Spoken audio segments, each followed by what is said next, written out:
all One Piece fans love the Straw Hats. They are the protagonists of the story, and we want them to achieve their dreams. However, they are not always incredible characters, as there are arcs where they participate less, or even mess things up, ultimately taking away from the plot rather than adding to it. That's why today I bring you the worst arc of each Straw Hat in One Piece, explained. If you enjoy this kind of video, make sure to hit the like button right now and subscribe to the channel to help me reach 3,000 subscribers and fulfill my dream. Now, let's get started with the video. Monkey D. Luffy.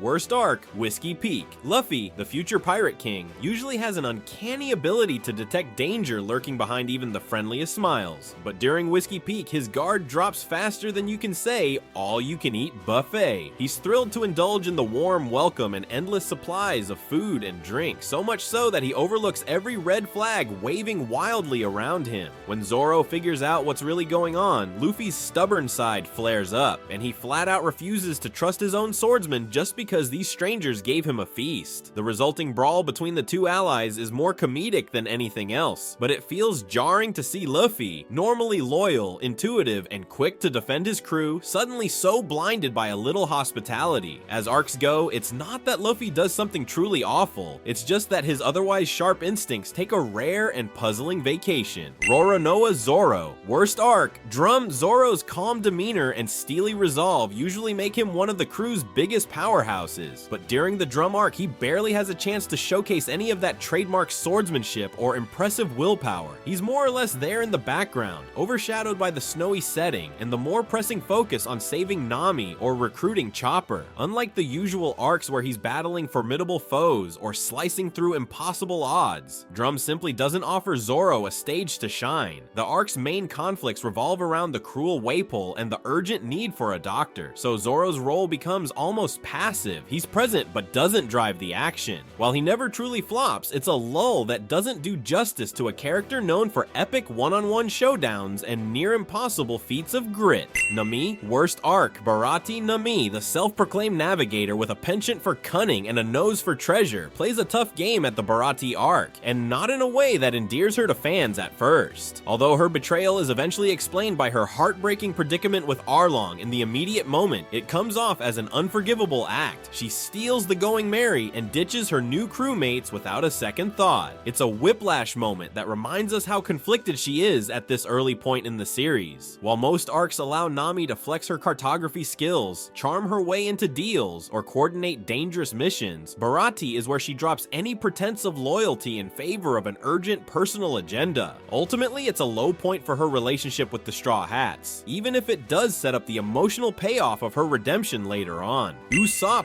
Worst arc, Drum. Usopp is the crew's resident marksman and yarn spinner, recognized for turning fear into courage at the 11th hour. But in Drum, he's practically invisible. He mostly tags along with Vivi and sips hot chocolate while everyone else navigates the island's deep freeze politics and medical drama. Ordinarily, Usopp might cook up some clever plan or comedic ruse, but here he's reduced to being a background extra with no real impact on the story. The arc emphasizes the urgent need for a cure and the arrival of Chopper, so Usopp's usual contributions, improvised gadgets, brave last stands, don't get the spotlight they do elsewhere. It's not an indictment of his character so much as a missed opportunity, since even an anxiety-ridden guy like Usopp can bring surprising heroics when the situation calls for it. In Drum though, that moment never comes. Tony Chopper. Worst arc, Return to Sabaody. Chopper, the adorable reindeer doctor and master of transformations, hits a snag when the Straw Hats reunite during Return to Sabaody, revealing just how far his post-time skip cutesy angle can go. He can't even distinguish his own crewmates from a bunch of obvious fakes, effectively making him the butt of the joke. While Chopper's naivety has always been part of his charm, it feels cranked up to ridiculous levels here, overshadowing the brilliant medical mind and courageous fighting spirit that fans adore. The scene might be played for laughs, but it cements this arc as one of his weaker showings, especially for anyone who wanted to see him show off the advanced forms of his Rumble Ball transformations. It's a shame, because Chopper can be a powerhouse when the story lets him step up, but here he's sidelined by comedic confusion and little else.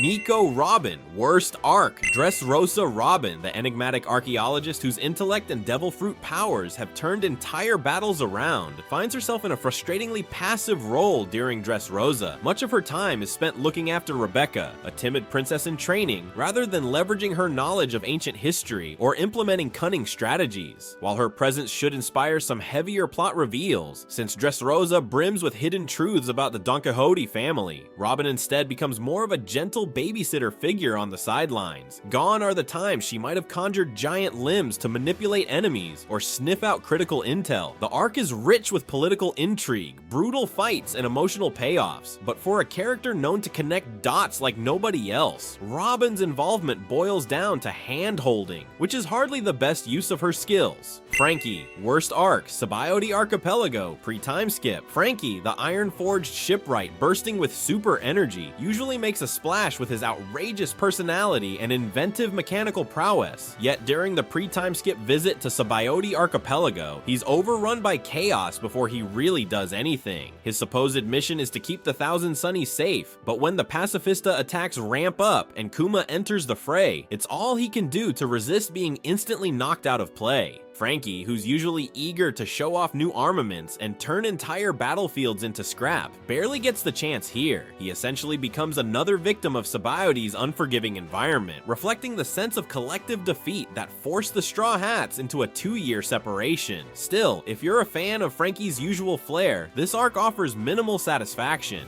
Brook, worst arc. Egghead. Brook, the Soul King and living skeleton, brings an unusual blend of music, swordsmanship, and quirky humor everywhere he goes, but Egghead's rapid-fire narrative and major revelations crowd him out of the spotlight. Though he does squeeze in a few comedic lines and maybe a flashy move or two, none of it compares to the standout Brook moments in arcs like Thriller Bark or Whole Cake Island. With so many power players and subplots swirling on Egghead, ancient technology, CP0 intrigue, and the origins of Dr. Vegapunk, the storyline doesn't leave much room for Brook's macabre charm. As a result, he feels more like a set piece than a key player, waiting on the fringes for a cue that, unfortunately, never really arrives in a big way. Jinbe, worst arc. Egghead.